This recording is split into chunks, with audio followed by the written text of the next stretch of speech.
નમસ્કાર ખેડૂત ભાઈઓ, એકવાર ફરી સ્વાગત છે તમારું આપણી યુટ્યુબ ચેનલમાં। આજના વિડીયોમાં ખેડૂત ભાઈઓ આપણે સફેદ માખીના એટેક ઉપર આપણે કઈ કઈ દવાનો છંટકાવ કરી શકીએ તેના વિશે વાત કરવાની છે। આજે આપણે જે પણ દવાની વાત કરીશું તે આપણે કોઈ પણ પાકમાં છાંટી શકીએ છીએ કે જેમ કે તમે કપાસ છે કે રીંગણી છે, ત્યારબાદ મરચી છે, ટૂંકમાં કોઈ પણ પાક હોય ત્યાં તમારે જો સફેદ માખીનો એટેક જોવા મળતો હોય તો તમે આજે જે જણાવું તે દવાઓનો છંટકાવ કરીને તમે સારું એવું પરિણામ મેળવી શકો છો। તો ખેડૂત ભાઈઓ, સફેદ માખી વિશે વાત કરીએ તો કપાસ હોય કે કોઈ પણ અન્ય પાક હોય, સૌથી વધુ જો કોઈ જીવાત છે તે નુકસાન કરતી હોય તો તેમાં સફેદ માખીનો સમાવેશ થાય છે। કારણ કે તે કપાસમાં સફેદ માખી આવે છે ત્યારે કપાસના જે ઉપરના પાન હોય છે તે પીળા પડવાની શરૂઆત થઈ જતી હોય છે અને ખૂબ જ હેવી પ્રમાણમાં એટેક આવી જાય તો ધીમે ધીમે પાન સુકાવાની પણ સમસ્યા રહેતી હોય છે। બીજી વાત કરીએ તો ખેડૂત ભાઈઓ, કપાસમાં ઘણીવાર ગળો આવતો હોય છે તો એ ગળો આવવાનું કારણ પણ આ સફેદ માખી જ હોય છે,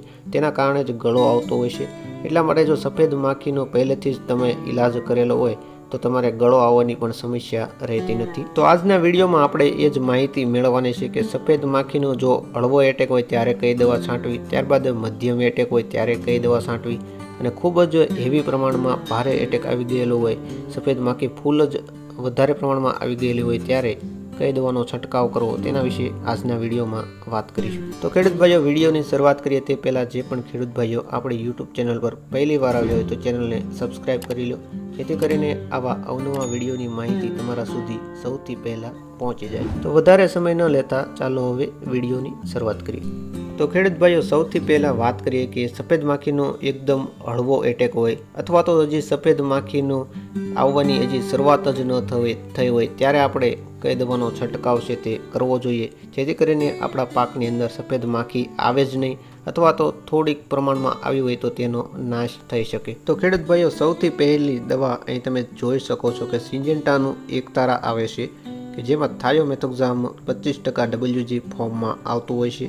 તેને તમારે યુઝ મિત્રો કઈ રીતે કરવાનો છે તો તેમાં તમારે 15 લીટરના પંપની અંદર 8 થી 10 ગ્રામ જેટલું નાખીને તમારે આને વાપરવાનું છે અને ખૂબ જ સારું પરિણામ છે તે સફેદ માખીની અંદર જોવા મળે છે। ત્યારબાદ ખેડૂત ભાઈઓ, બીજા નંબરની દવાની વાત કરીએ તો કૃષિ રસાયણનું એક્કા કરીને એક દવા આવે છે કે જેમાં એસિટામિપ્રાઇડ 20% SP ફોર્મમાં આવતું હોય છે। તેનો ઉપયોગ તમારે છે તે 8 થી 12 ગ્રામ 15 લીટરના પંપમાં નાખીને કરવાનો હોય છે અને તેનું પણ રિઝલ્ટ છે તે સારું જોવા મળે છે। ત્યારબાદની ત્રીજા નંબરની દવા છે ખેડૂત ભાઈઓ કોન્ફિડોર સુપર, જે બાયર કંપનીનું આવે છે, તે પણ સારી એવું રિઝલ્ટ તમને આપે છે કે જેમાં કન્ટેન્ટની વાત કરીએ તો ઇમિડાક્લોપ્રિડ 30.5% SC ફોર્મમાં આવતું હોય છે અને આનો ઉપયોગ છે તે તમારે 5 ml જેટલું 15 લીટરના પંપની અંદર નાખીને કરવાનો હોય છે। તો આ દવાનું પણ ખેડૂત ભાઈઓ ખૂબ સારું પરિણામ છે તે શરૂઆતના સ્ટેજની અંદર મળતું હોય છે। ત્યારબાદ ખેડૂત ભાઈઓ, ચોથા નંબરની દવા છે કે UPLનું લાન્સર ગોલ્ડ આવે છે કે જેમાં એસિફેટ 50% પ્લસ ઇમિડાક્લોપ્રિડ 1.8% SP ફોર્મમાં આવતું હોય છે। તે તમારે ખેડૂત ભાઈઓ 40 ગ્રામ જેટલું એક પંપની અંદર નાખીને છાંટવાનું હોય છે અને આ દવાનું પણ રિઝલ્ટ છે તે સફેદ માખીની અંદર શરૂઆતના સ્ટેજની અંદર સારું એવું જોવા મળે છે। તો ખેડૂત ભાઈઓ, અહીં આપેલી 4 દવામાંથી કોઈ પણ એક દવાનો છંટકાવ છે તે તમે શરૂઆતના સમયમાં એટલે કે સફેદ માખી હજી આવી જ ન હોય તેવા સમયમાં અથવા તો સફેદ માખીનો એટેક ખૂબ જ હળવો હોય, એક પત્તા પર 2 થી 3 સફેદ માખી જ જોવા મળતી હોય ત્યારે તમે આ 4માંથી કોઈ પણ એક દવાનો છંટકાવ કરશો તો ખૂબ જ સારું પરિણામ છે તે તમારા પાકની અંદર જોવા મળશે। તો ખેડૂત ભાઈઓ, આ વાત થઈ ગઈ સફેદ માખીના હળવા એટેક વિશેની। હવે આપણે વાત કરીએ કે સફેદ માખીનો મધ્યમ એટેક હોય ત્યારે આપણે કઈ દવાનો છંટકાવ કરવો જોઈએ। તો તેમાં ખેડૂત ભાઈઓ વાત કરીએ તો સૌથી પહેલાં અહીં તમે સ્ક્રીન ઉપર જોઈ શકો છો કે સોમિટોમાનું જે લાનો આવે છે કે જેમાં પાયરીપ્રોક્સિફેન 10% EC ફોર્મમાં આવતું હોય છે। તેનો ઉપયોગ છે તે તમારે એક પંપની અંદર 15 ml નાખીને કરવાનો હોય છે અને તેનું ખૂબ જ સારું પરિણામ છે તે તમને જોવા મળે છે। ત્યારબાદ ખેડૂત ભાઈઓ, બીજા નંબરની દવાની વાત કરીએ તો તેમાં BASFનું સેફિના આવે છે કે જેમાં એફિડો પાયરોપેન 50 GL DC ફોર્મમાં આવતું હોય છે કે જે તમારે એક પંપની અંદર 30 થી 35 ml નાખીને ઉપયોગ કરવાનો હોય છે। આ દવાનું પણ પરિણામ ખૂબ જ સારું છે તે જોવા મળે છે। ત્યારબાદ ખેડૂત ભાઈઓ, ત્રીજા નંબરની દવાની વાત કરીએ તો તેમાં GSP SLR 525 આવે છે કે જેમાં પાયરીપ્રોક્સિફેન 5% પ્લસ ડાયફેન્ચ્યુરિયન 25% એસી ફોર્મમાં આવતું હોય છે કે જેનો ઉપયોગ તમારે 15 લીટરના પંપની અંદર 35 ml નાખીને કરવાનો હોય છે.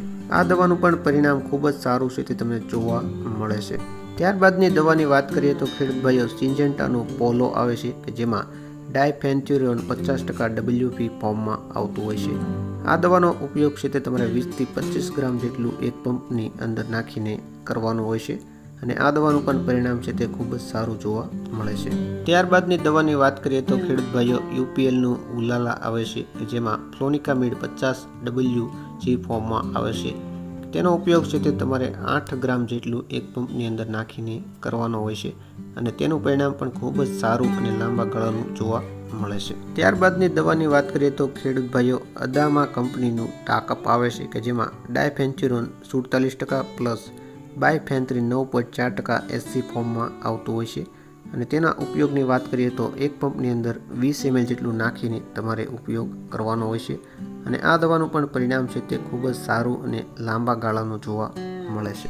તો ખેડૂત ભાઈઓ આ વાત થઈ કે જ્યારે પણ આપણા પાકની અંદર સફેદ માખીનો મધ્યમ એટેક હોય ત્યારે આ 6 દવામાંથી કોઈ પણ એક દવાનો છંટકાવ તમે કરશો તો તમારા પાકની અંદર ખૂબ જ સારું પરિણામ છે તે તમને જોવા મળશે.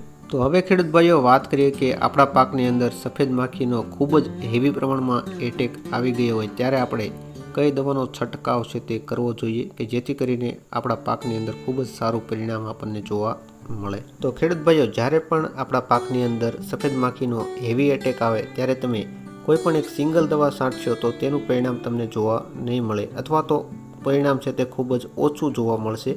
એટલા માટે જ્યારે પણ હેવી એટેક જોવા મળે ત્યારે આપણે કોઈ પણ 2 દવાનું કોમ્બિનેશન કરીને દવાનો છંટકાવ છે તે કરવાનો છે જેથી કરીને આપણા પાકની અંદર ખૂબ જ સારું પરિણામ જોવા મળે. તો કઈ દવાઓનું કોમ્બિનેશન કરીને આપણે દવાનો છંટકાવ કરી શકીએ તેના વિશે હવે વાત કરીએ. તો ખેડૂત ભાઈઓ સૌથી પહેલું કોમ્બિનેશન તમે અહીં જોઈ શકો છો કે GSP SLR 525 અને તેની અંદર આપણે ક્રિષ્ન રસાયણનું એકા આવે છે તે બંનેને મિક્સ કરીને એક પંપની અંદર નાખવાનું છે જેમાં GSP SLR 525 30 ml અને કૃષિ રસાયણનું એકા છે તે 12 ગ્રામ જેટલું લેવાનું છે અને આ બંનેને મિક્સ કરીને એક પંપની અંદર તમારે નાખીને છંટકાવ કરવાનો છે કે જેથી કરીને આપણા પાકની અંદર આનું ખૂબ જ સારું પરિણામ છે તે જોવા મળશે. ત્યારબાદ ખેડૂત ભાઈઓ બીજા નંબરના કોમ્બિનેશનની વાત કરીએ તો તેમાં અડામા કંપનીનું ટાકઅપ છે અને તેમાં આપણે UPLનું ઉલાલા આવે છે તે બંનેને મિક્સ કરીને એક પંપની અંદર નાખીને છંટકાવ કરવાનો છે. તેમાં ખેડૂત ભાઈઓ અડામાનું ટાકઅપ છે તે 20 ml લેવાનું છે અને UPLનું ઉલાલા છે તે 5 ગ્રામ જેટલું લેવાનું છે અને આ બંનેને મિક્સ કરીને એક પંપની અંદર નાખીને છંટકાવ કરવાનો છે જેથી કરીને તમારા પાકની અંદર આનું ખૂબ જ સારું પરિણામ છે તે જોવા મળશે. ત્યારબાદના કોમ્બિનેશનની વાત કરીએ તો તેમાં અડામા કંપનીનું ટાકઅપ છે અને ત્યારબાદ તેમાં અડામા કંપનીનું જ તે ટપુજ આવે છે. આ બંનેને મિક્સ કરીને છંટકાવ કરવાનો છે. તેમાં અડામા ટપુજ છે તેમાં છે તે બુપ્રોફેઝિન 15% પ્લસ એસિપેટ છે તે 35% WP ફોર્મમાં આવતું હોય છે. તો ખેડૂત ભાઈઓ આ કોમ્બિનેશનના માપની વાત કરીએ તો અડામા ટાકઅપ છે તે 20 ml લેવાનું છે અને અડામા ટપુજ છે તે 40 થી 50 ગ્રામ જેટલું લેવાનું હોય છે અને આ બંનેને તમારે એક પંપની અંદર નાખીને છંટકાવ કરવાનો છે જેથી કરીને તમારા પાકની અંદર આનું ખૂબ જ સારું અને લાંબા ગાળાનું પરિણામ છે તે જોવા મળશે.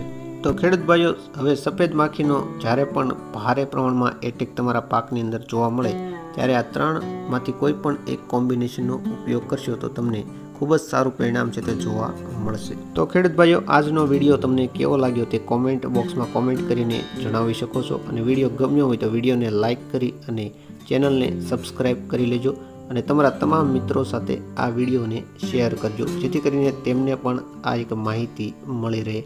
તો અત્યારે વિડીયોમાં બસ આટલું જ. ફરી મળીશું એક નવા વિડીયો અને નવી માહિતી સાથે. ત્યાં સુધી જય હિન્દ, જય ભારત.